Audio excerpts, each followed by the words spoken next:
মা, রোজা রেখে কি আমি দাঁত মাজতে পারবো? আমার দাঁত তো সকাল থেকে এমন লাগছে যেন নোংরা হয়ে গেছে। কিন্তু রোজা ভাঙতে চাই না। আল্লাহ তো সব দেখেন। কি করব বলো মা? এটা কি পাপ হবে? অবশ্যই পারবে আমার ছোট্ট ফেরেশতা রুমি।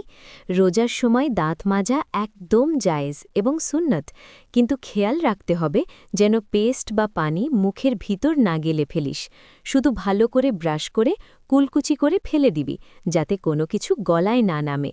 ইসলামে রোজা রাখার মূল উদ্দেশ্য হল আত্মশুদ্ধি এবং নিয়ন্ত্রণ, তাই সতর্ক থাকলে তোর রোজা আরও পবিত্র হবে। আর আল্লাহ তোমার মতো ছোটদের খুব ভালোবাসেন।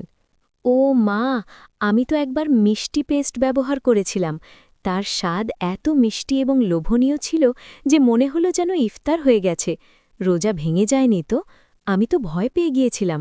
মনে হচ্ছিল আল্লাহর রাগ করবেন এবং আমার ইবাদত নষ্ট হয়ে যাবে। না না আমার সোনা রাজপুত্র, রোজা ভাঙেনি, কারণ তুই ইচ্ছাকৃতভাবে গিলিসনি, আর আল্লাহ ক্ষমাশীল।